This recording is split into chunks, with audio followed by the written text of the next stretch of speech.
ট্যানা চোখে অচেনা তুমি পার্ট 10।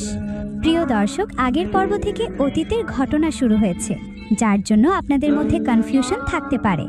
তো চলুন গল্পে যাই। কিছু মানুষের চেঁচামেচিতে চোখ খুলে তাকায় আরিফ। তাদের সামনে 5-6 লোক, তাদের হাতে টর্চ লাইট, এগুলো আরিফের দিকে, তাই লোকগুলোকে দেখতে পেল না। তাদের মধ্যে একজন লোক আরিফকে একটি প্রশ্ন করল, এই স্যামরা, তুমি কেডা? এই ছোট মাইয়ারে লইয়া এখানে কি করো? আরিফ স্বাভাবিক উত্তর দিল, আমার ছোট বোন একটু বিপদে পড়ায় এখানে আশ্রয় নিয়েছি। বইন তো বালা কথা, ইহানে কি তোমাবো? দেখা তো বড়লোক ঘরের পোলাপাইন মনে হয়। কি এমন বিপদে পড়লা যে রাস্তায় ঘুমাইতেছ? তোমাগো তো আমার সন্দেহ লাগতেছে। তাদের কথার শব্দে ঘুম ভেঙে যায় মায়ার। হুড়মুড়িয়ে উঠে মায়া। সামনে অপরিচিত লোকজন দেখে মেয়েটা ঘাবড়ে যায়। তখন আরিফদের সামনে যারা এসেছিল তাদের ভেতর একজন এই এলাকার মেয়র। মায়া ও আরিফ এখন তার বাসায় আছে।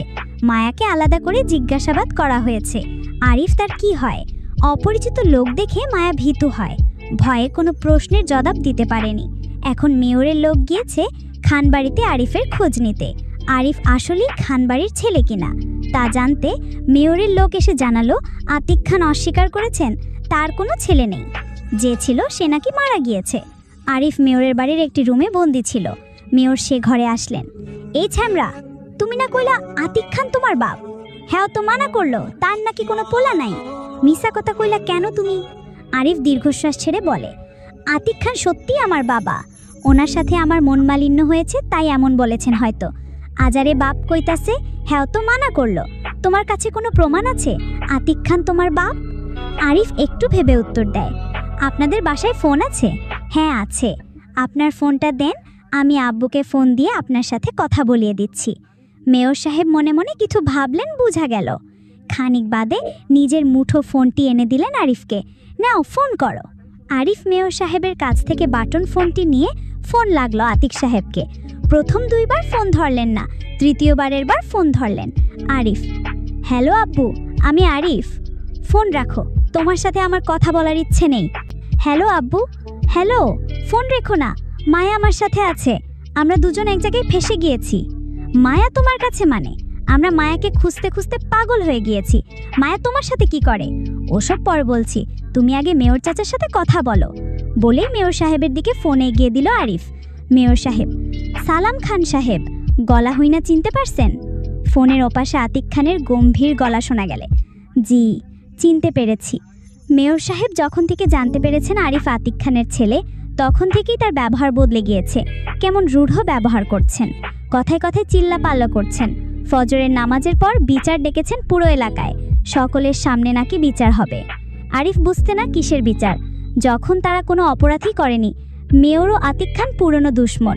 দুশ্মনকে অপমান করার সুযোগ যেহেতু একবার মেয়র পেয়েছেন, সেটা কি হাতছাড়া করা যায়? সুযোগের অসৎ ব্যবহার করলেন মেয়র সাহেব। 5:45 ঠিক ফজরের নামাজের পর বিচার বসানো হলো। আরিফের মাথায় কিছুতেই ঢুকছে না, এসব বিষয় নিয়ে আবার বিচার বসানোর কি আছে? তারা তো কোনো অপকর্মে জড়িত ছিল না। এলাকার বড় মসজিদের প্রাঙ্গণে মসজিদের ইমাম সহ মেয়র সাহেব, আতিক খান ও হাফিজ খান, সাথে এলাকার আরও গণ্যমান্য ব্যক্তিরা আছেন সেখানে। আরিফও সেখানে আছে, তবে মায়া নেই। মায়া মেয়র সাহেবের বাসায়। পুরো অযৌক্তিক, অর্থহীন এই বিচারটি। আরিফ বুঝতে পারছে শুধুমাত্র খানদের অপমান করার জন্য এভাবে বিচারের নামে অপমানের আয়োজন করা হয়েছে। বিচারের ভিতর মেয়র সাহেব বারংবার বলছিলেন, পোলা মাইয়া এমনি রাইত বেড়াইতে এমন এক লোকে থাহন তো বালানা, তাই না ইমাম সাহেব? এখন ওগর বিচারটা কি হইতে পারে? আতিক খান ও হাফিজ খান রাগে ফুঁসছেন, কিন্তু কিছু বলতে পারছেন না। তাদের এলাকার নিয়ম অনুযায়ী ইমামের কাছে বিচার আসলে সেখানে রাজনৈতিক দলের কেউ বিচারে বাধা দিতে পারবে না, এমনকি হস্তক্ষেপও করতে পারবে না। আবার রাজনৈতিক দলের বিচারে মসজিদ কমিটির কেউ বাধা দিতে পারবে না। বিচারের ভিতর নানাভাবে খানদের অপমান করা হচ্ছে, তা সবাই মুখ বুজে সহ্য করছেন হাফিজ খান।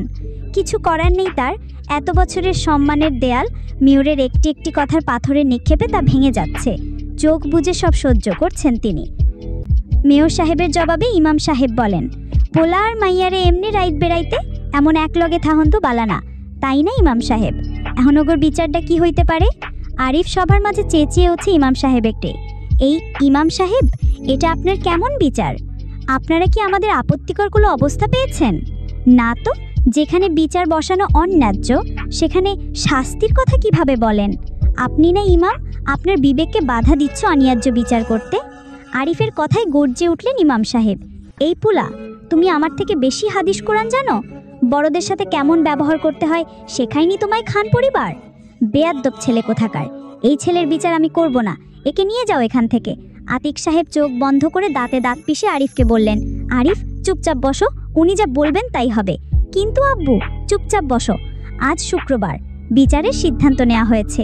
জুম্মার নামাজের পর আরিফ ও মায়া বিয়ে হবে। মায়া ও আরিফকে এখনো খানবাড়িতে যাওয়ার অনুমতি দেয়া হয়নি, তারা এখনো মেয়রের বাড়িতে।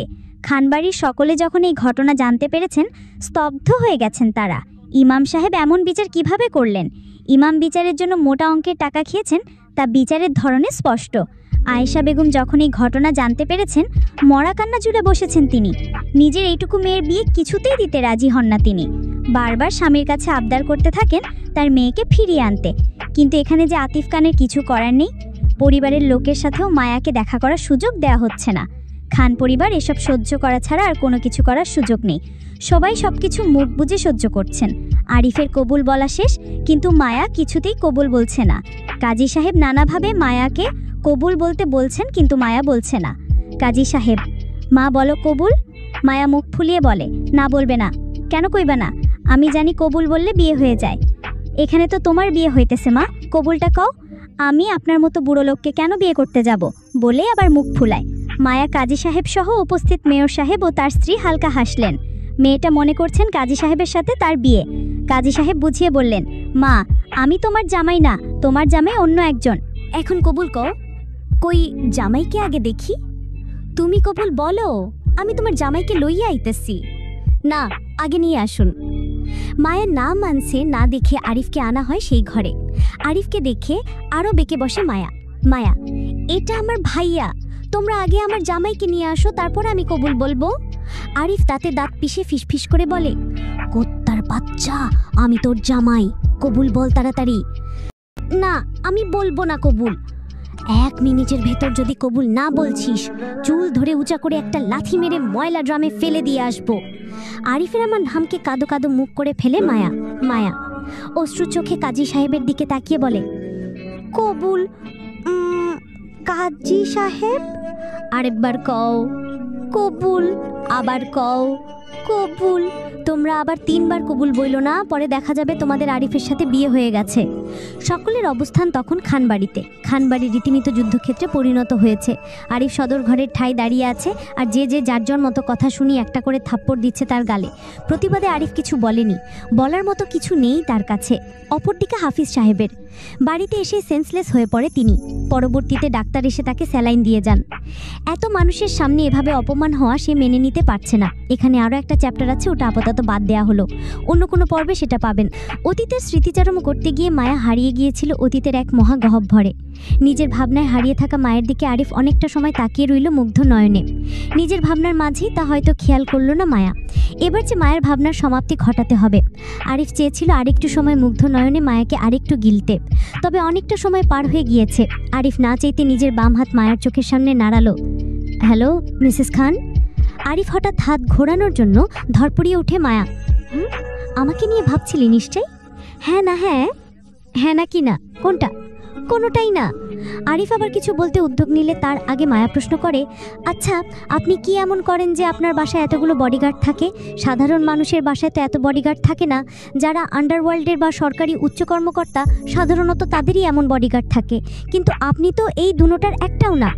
বোকা ভঙ্গিমায় করা মায়ার চতুর প্রশ্ন আরিফকে কিছুটা ভাবালো। আরিফ খানিকটা সময় নিয়ে জবাব দিল, সময় হলে জানতে পারবি। হঠাৎ কেউ আরিফের রুমের অফিস কক্ষে জোরে লাথি মারে। আরিফ মায়া হঠাৎ বিকট হাব্দে কেঁপে ওঠে। কেউ একজন দরজায় ধাক্কা দিচ্ছে আর চিল্লিয়ে বলছে, আরিফের বাচ্চা দরজা খোল। আরিফ বোধহয় চিনতে পারল কণ্ঠের মালিককে। আরিফ একটু উচ্চ শব্দে বলে উঠল, আরে অন্ধ, দরজা খোলাই আছে, ভিতরে ঢুক। পাগলুর মতো দরজায় ঠেলে দ্রুত পায়ে কেউ অফিস রুমের ভিতর প্রবেশ করলো। মায়া ঘাড় ঘুরিয়ে দেখে বাসায় সেই ছেলেটা রিক। রিক আরিফের সামনে এসে বলে, কুত্তার বাচ্চা, আবার বাইক কই? তোর বাইক কই আমি কিভাবে জানবো?